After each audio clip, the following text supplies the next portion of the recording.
விஜய் வந்து ரொம்ப கான்ஃபிடன்ஸான ஆளு. அவங்க அப்பா பேட்டி குடுத்திருக்காரு. விஜய் வந்து உறுதியா 100% நான் ஆட்சிய பிடிச்சிருவேன்னு நம்பினாரு. 100% தமிழ்நாட்டோட முதலமைச்சரா வந்துருவேன்னு நம்பினாரு. அவரோட கான்ஃபிடன்ஸ் லெவல் ரொம்ப அதிகம். மக்களுக்கு நல்லது செய்யணுங்கிற உறுதிப்பாடு அவருக்கு அதிகம் இருக்கு அப்படின்னு சொல்லியிருந்தாரு. இது உண்மையிலேயே அ சரிதான். விஜய்க்கு வந்து அந்த கட்ஸ் அதிகம். அந்த கரேஜ் தைரியம் ரொம்ப அதிகம். அது வந்து இந்த எலெக்ஷன்ல வெளிப்பட்டிருக்கு. அதாவது கரூர் இன்சிடென்ட்ல அவரை ரொம்ப போட்டு வாட்டி வதச்சாங்க. இப்படி பண்ணிட்டாரு. ஒரு நாள் 41 உயிர்கள் போயிடுச்சுன்னு. இருந்தாலுமே கூட கரூர் மக்கள் விஜய் பக்கம் நின்னாங்க. அ விஜய்க்கு ஸ்டாண்ட் பண்ணி நின்னாங்க. அவர் என்ன செய்வாரு? கூட்டத்த கட்டுப்படுத்த வேண்டியது தமிழக அரசுடைய அ வேலை தானே. அவர் என்ன பண்ணுவாரு? அப்படின்னு போச்சு. அப்போ இது இது வந்து அரசாங்கத்துக்கு எதிராகத்தான் போச்சு. அதனால தான் செந்தில் பாலாஜி கரூர்ல நிக்க வேண்டியவரு கோயம்புத்தூர்ல போய் நிக்கிறார். அப்படியான ஒரு சூழல் ஏற்பட்டது. அப்போ கரூர் இன்சிடென்ட்டும் விஜய்க்கு இன்னொரு இம்ப்ரூவ்மெண்ட் தான் கொடுத்துருக்கு, டெவலப்மெண்ட் தான் கொடுத்துருக்கு. இந்த மாதிரி நிறைய விஷயங்கள்.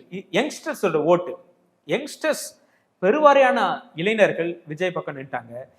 விஜயை வந்து அணு அணுவா ரசிச்ச ரசிகர்கள் கூட்டம் இந்த முறை தொண்டர் படையா மாறிடுச்சு. அது வந்து மிகப்பெரிய ஒரு பலமா விஜய்க்கு வந்துருச்சு. அதே போல லேடிஸ் ஃபேன்ஸ் வந்து விஜய்க்கு அதிகம். விஜய்க்கு ஒரு வாய்ப்பு கொடுப்போம், ஒரு வரட்டும் அப்படின்னு பெண்கள் பெருவாரியா விரும்பி இருக்கிறாங்க. அதுவும் ஒரு முக்கியமான விஷயம். அப்புறம் குழந்தைகள் வந்து விஜயோட ரசிகர்களா இருக்காங்க. அவங்க வீட்டுல இருக்கிற பெற்றோர்கள், தாத்தா பாட்டி இவங்க எல்லாத்தையும் இன்ஃப்ளூயன்ஸ் பண்ணிருக்கிறாங்க. இந்த ஒரு வாட்டி விஜய் மாமாக்கு போடுங்க அப்படின்னு ரொம்ப இன்ஃப்ளூயன்ஸ் பண்ணிருக்கிறாங்க. இதெல்லாம் ஒரு பெரிய ரோல் பிளே பண்ணிருக்குது. எங்க பார்த்தாலும் விசிலுக்கு போட்டான்னு ஒரு விஷயம் பேசப்பட்டது. இதெல்லாம் ஒரு சும்மா தான் சொல்லுவாங்களோ, ஒருவேளை பேர குழந்தைகளுக்காக பசங்களுக்காக வீட்டுல இருக்கிறவங்க பொய் சொல்லியிருப்பாங்கன்னா நம்ம நினைச்சோம். ஆனா உண்மையிலேயே அது நடந்திருக்கு. உண்மையிலேயே விசிலுக்கு ஓட்டு போட்டிருக்கிறாங்க. அப்போ இளைஞர்கள், குழந்தைகள், மகளிர் இவங்க எல்லாருமே அவங்க வீட்டுல இருக்கிறவங்கள கன்வின்ஸ் பண்ணிருக்கிறாங்க.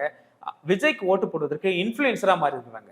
இதுக்கப்புறம் சோசியல் மீடியாவில் ரொம்ப ஸ்ட்ராங்கா இருக்கிறாங்க. விஜயோடைய பிரச்சாரத்தை கொண்டு போய் செலுத்தினதுல அந்த விஜய் ரசிகர்களோட பங்கு பெரும் பங்கா இருந்திருக்கு. அவர் என்ன பண்ணாலும் அந்த விஷயத்தை கொண்டு போய் சேர்க்கறதுக்கு சோசியல் மீடியா ரொம்ப ஸ்ட்ராங்கா இருந்திருக்கு. இந்த மாதிரியான பல காரணங்கள் விஜய் இந்த அளவுக்கு சீட்டை இருப்பதற்கு காரணமாக இருந்திருக்கிறது. ஃபர்ஸ்ட் டைம் ஓட்டர்ஸ் நிறைய பேர் விஜய்க்கு ஓட்டு போட்டிருக்கிறாங்க.